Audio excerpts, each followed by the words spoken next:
Good morning friends. आज का हमारा टॉपिक है भारत में शिक्षा प्रणाली। आज का यह टॉपिक बहुत ही महत्वपूर्ण टॉपिक है। आप किसी भी कॉम्पिटिटिव एग्जाम की तैयारी कर रहे हैं, UPSC, MPPSC, UPPCS, state PSC, SSC, CGL, railway, UGC net, assistant professor, किसी भी एग्जाम में अगर आप अपियर हो रहे हैं तो यह ऐसा टॉपिक है जो लगभग सभी में कॉमन है। अगर आप यूपीएससी, स्टेट पीएससी की तैयारी कर रहे हैं तब आप इसको इतिहास के टॉपिक में देखेंगे। आप यूजीसी नेट की तैयारी कर रहे हैं, असिस्टेंट प्रोफेसर की तैयारी कर रहे हैं, या फिर असिस्टेंट रजिस्ट्रार की तैयारी कर रहे हैं, तब भी ये आपको देखने मिलेगा। यूजीसी नेट की 10वीं यूनिट भारत में उच्च शिक्षा प्रणाली, इस नाम से इस टॉपिक को आप देखेंगे। हालांकि सीखने की जो व्यवस्था है वो तो तभी से शुरू हो गई थी जब मानव सभ्यता का उदय हुआ। शुरुआत में चलना सीखा, बोलना सीखा, ये सीखने की प्रोसेस है, लर्निंग प्रोसेस है। आग जलाना सीखा, पहिया बनाना सीखा, हथियार बनाना सीखा। इसके अलावा हमने ये भी सीखा कि हमें कौन से पशुओं को पालना है, कौन से पशुओं से बचना है, कौन से पशुओं का आहार बनाना है, मतलब मांसाहार अगर करना है तो कौन कौन से पशु खाए जाएंगे, कौन कौन से पशु नहीं खाना है। ये सब हमने सीखा। ये लर्निंग प्रोसेस की प्रक्रिया है। भारत में सभ्यता का उदय माना जाता है हड़प्पा सभ्यता से। तो क्या हड़प्पा सभ्यता में हम देखते हैं शिक्षा प्रणाली? जी बिल्कुल देखते हैं।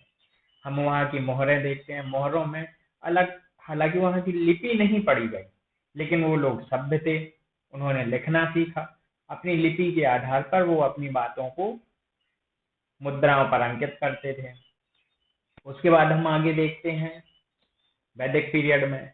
तो वैदिक पीरियड में तो बड़े बड़े वेद लिखे गए, ग्रंथ लिखे गए, ब्राह्मण, पुराण, स्मृतियां, बहुत कुछ लिखी गई। महिलाओं की स्थिति भी काफी अच्छी थी वैदिक काल में। गार्गी जैसे हम नाम सुनते हैं, ये महिला थी, महिला विदुषी थी। इसके अलावा हम और क्या देखते हैं, आगे चलते जाते हैं। मौर्य काल, अकबर के समय। तो इस समय क्या होता था, इस समय भी शिक्षा दी जाती थी, लेकिन शिक्षा देने का तरीका अलग था। मौर्य काल में अशोक ने बड़े बड़े, आपने सुना होगा, उन्होंने बड़े बड़े शिलालेख लिखवाए, दीवारों भित्ति चित्र जो है उनके माध्यम से शिक्षाएं दी। स्तंभ लेख, स्तंभों पर इन्होंने लिखवाए। तो इन्होंने किसी न किसी रूप में लोगों को जागरूक किया, शिक्षा दी, और भारत में शिक्षा का धीरे धीरे विकास होता गया। तो जब हम प्राचीन काल में बात करते हैं शिक्षा की, तब शिक्षाएं 3 तरीके से दी जाती थी, और लगभग किसी न किसी रूप में, परिवर्तित रूप में ही सही, आज भी वो प्रक्रियाएं लागू हैं। यहाँ हम देखते हैं प्राचीन शिक्षा संस्थाएं। तो ये 3 प्रकार की शिक्षा संस्थाएं थी जिनसे हमें शिक्षा मिलती थी। जैसे सबसे पहले क्या है, गुरुकुल। गुरुकुल क्या होता था, बच्चे या फिर विद्यार्थी गुरु के आवास स्थल पर जाते थे, वहीं स्वनिवास करते थे और शिक्षाएं ग्रहण करते थे। आज हम देखते हैं कि बड़ी बड़ी यूनिवर्सिटी, स्कूल, कॉलेजेस में हॉस्टल्स होते हैं। बच्चे जाते हैं, उन हॉस्टल्स में रहते हैं, स्कूलों में अध्ययन करते हैं। तो गुरुकुल का एक अपभ्रंश रूप आज भी है। इसके बाद हम देखते हैं परिषद। परिषद में क्या होती थी, बड़ी बड़ी गोष्ठियां होती थी, लोग मिलते थे, जुलते थे, एक दूसरे को प्रवचन देते थे, प्रवचन चलते थे। आज भी ऐसे होते हैं, अलग अलग बाबाओं के प्रवचन चलते हैं, लोग मिल रहे हैं, अपनी बात कर रहे हैं। इसके अलावा हम देखते हैं गांव वगैरह में पंचायत बैठती है, तो पंचायत अपनी शिक्षाएं, जो उनकी नैतिक शिक्षा होती है, नैतिक शिक्षा से संबंधित ज्ञान देते हैं। तो यह एक रूप हो गया। आगे है तपस्थली।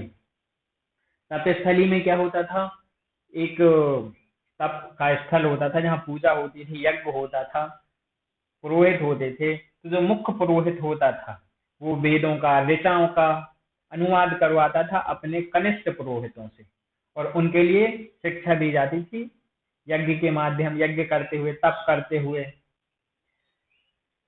और छात्र जो हैं, छात्र उस समय 3 प्रकार के थे, आप देख सकते हैं, वसु, रुद्र, आदित्य।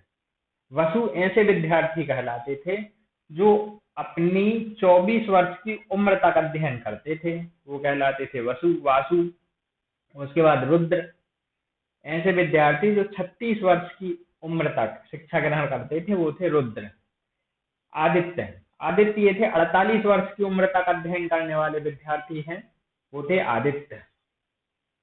और अगर हम बात करें भारत में शिक्षा का सिस्टमेटिक रूप से शुरुआत सबसे पहले कब हुआ, तो विद्या हालांकि पहले भी थी, जैसे हम नालंदा यूनिवर्सिटी, तक्षशिला विश्वविद्यालय, विक्रमशिला विश्वविद्यालय, इनके नाम सुनते हैं, लेकिन वह शिक्षा प्रणाली अभी भारत में उतनी ना तो सक्षम है, विकसित है, और ना ही अभी प्रचलित है।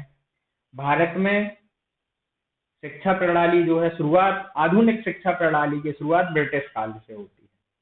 ब्रिटिश काल में अलग अलग प्रयोग किए गए, पाश्चात्य सभ्यता भी आई, पाश्चात्य शिक्षा भी आई, तो इन्होंने पाश्चात्य शिक्षा के अनुप्रयोग भारत पर लागू किए और भारत को शिक्षा प्रणाली में आगे बढ़ाया। तो यहाँ कुछ छोटे छोटे काम भी किए गए अंग्रेजों द्वारा, और कुछ बड़े बड़े काम भी किए गए, अधिनियमों के माध्यम से भी किए गए। तो जो शुरुआत होती है भारत में अंग्रेजों के द्वारा, सबसे पहले 1781 में वॉरेन हेस्टिंग्स ने कलकत्ता में एक मदरसा की स्थापना की। इस मदरसे को बनाने का उद्देश्य ये था कि वह अंग्रेजी सैनिकों को, या फिर जो अंग्रेजी नॉन सैनिक या गैर सैनिक कर्मचारी थे, उन्हें उर्दू का ज्ञान कराना, मुस्लिम शिक्षा सभ्यता का ज्ञान कराना, ताकि यह भारत में अच्छे से प्रशासन कर सके, और सही शब्दों में बोला जाए तो भारतीयों का अच्छे से शोषण कर सके। क्योंकि अंग्रेज शिक्षा लाएंगे तो भारत के भले के लिए तो लाएंगे नहीं, वो अपने लिए लाएंगे। तो उनके लाने का मुख्य उद्देश्य ये था कि भारत का कैसे शोषण किया जाए, और भारत का शोषण तभी किया जा सकता था जब यहाँ की सभ्यता को, यहाँ की संस्कृति को, यहाँ के लोगों को समझ पाते, यहाँ के कल्चर्स को समझ पाते। तो इसलिए शिक्षा ऐसी प्रणाली ऐसी लाए कि भारतीयों का शोषण हो सके। तो सबसे पहले 1781 में वॉरेन हेस्टिंग्स ने कलकत्ता में मदरसा की स्थापना कराई। इसके बाद 1791 में जोनाथन डंकन ने बनारस में संस्कृत कॉलेज की स्थापना की। फिर आते हैं 1800 में वेलेजली ने कलकत्ता में फोर्ट विलियम कॉलेज की स्थापना की। फोर्ट विलियम कॉलेज ये 1802 में से बंद कर दिया गया। इसके पीछे कहानी ये थी, वेलेजली ने कहा कि हमारे यहाँ जो असैनिक कर्मचारी हैं, इन्हें शिक्षा देनी है भारतीय संस्कृति पद्धति की, तो फोर्ट विलियम कॉलेज स्थापना की जाए। लेकिन इसके विरोधी भी बहुत सारे थे वेलेजली के, तो उन्होंने कहा कि हम ये भारत में क्यों दें शिक्षा, हम लंदन में बिठा के भी तो दे सकते हैं, पहले हम इनको लंदन में भारतीय संस्कृति की शिक्षा दें, उसके बाद भारत भेज देंगे। तो इसी बीच 1800 में वेलेजली ने अपनी ताकत लगा के खुलवा तो लिया, लेकिन ज्यादा चला नहीं पाया, और उनके विरोधियों ने 1802 में इसको बंद करवा दिया गया। और फिर इन जिन असैनिक कर्मचारी थे ने यहाँ पर जो शिक्षा दी जाती थी, वो लंदन में शिक्षा और प्रशिक्षण दिया जाने लगा। इसके बाद 1813 में चार्टर अधिनियम आया। इस चार्टर अधिनियम में भारत में शिक्षा के विकास के लिए 1 लाख रुपए का फंड बनाया गया, शिक्षा कोष बनाया गया 1 लाख रुपए का। इसके बाद आते हैं 1817 में। 1817 में कलकत्ता में हिंदू कॉलेज की स्थापना हुई, और फिर यही जो 1817 में था आगे चल के 1855 में प्रेसिडेंसी कॉलेज कहलाया। फिर आगे जब 2010 में आया तो इसी को आगे बढ़ा के प्रेसिडेंसी विश्वविद्यालय बना दिया गया। मतलब 1817 में हिंदू कॉलेज था, 1855 में नाम बदल के प्रेसिडेंसी कॉलेज हो गया, और 2010 में प्रेसिडेंसी विश्वविद्यालय के रूप में इनको मान्यता मिली। ये छोटे मोटे काम थे जो अंग्रेज करते आ रहे थे, लेकिन कुछ बड़े और महत्वपूर्ण काम भी हुए। इन बड़े और महत्वपूर्ण काम में देखते हैं, कुछ अधिनियम भी लाए, आयोग बने। तो सबसे पहले आया लॉर्ड मैकाले शिक्षा प्रणाली 1835 में। 1835 में लॉर्ड मैकाले जी को का एक आयोग बनाया गया। इन्होंने भारतीय शिक्षा के संबंध में अपनी संस्तुतियां दी, कुछ सुझाव दिए। मैं एक अलग लेक्चर बनाऊंगा जिसमें हर एक अधिनियम योजना आयोग के लिए डिटेल से बताया जाएगा। अभी हम इनको एक शॉर्ट में पढ़ रहे हैं, और ताकि आपके लिए आइडिया लग सके कि भारत में उच्च शिक्षा प्रणाली के अंतर्गत आपके लिए पढ़ना क्या क्या है, और इनके भीतरी पहलू हैं, उन्हें हम अगले लेक्चर में कवर करेंगे। तो दूसरा नंबर पे आया जो वुड डिस्पैच आया 1854 में। इसे भारत में अंग्रेजी शिक्षा का मैग्ना कार्टा कहा जाता है, या फिर भारत में आधुनिक शिक्षा का मैग्ना कार्टा कहा जाता है, या फिर भारतीय शिक्षा का मैग्ना कार्टा कहा जाता है। इनमें से आपके लिए कोई सा भी नाम आ जाए, आंसर आपका एक ही रहेगा, वुड डिस्पैच 1854। यूपीएससी के 2019 के क्वेश्चन पेपर में वुड डिस्पैच से संबंधित एक प्रश्न आया है, तो आप उसे भी देखिए, आपके लिए एक आइडिया लगेगा कि किस तरह से प्रश्न पूछे जाते हैं। 1882-83 में हंटर आयोग आया। हंटर आयोग के बाद में फिर 1904 में भारतीय विश्वविद्यालय अधिनियम आया।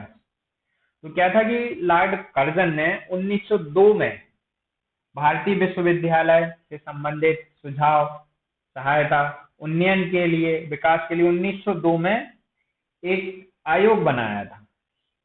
उस आयोग की अनुशंसा के आधार पर 1904 में भारतीय विश्वविद्यालय अधिनियम आया था।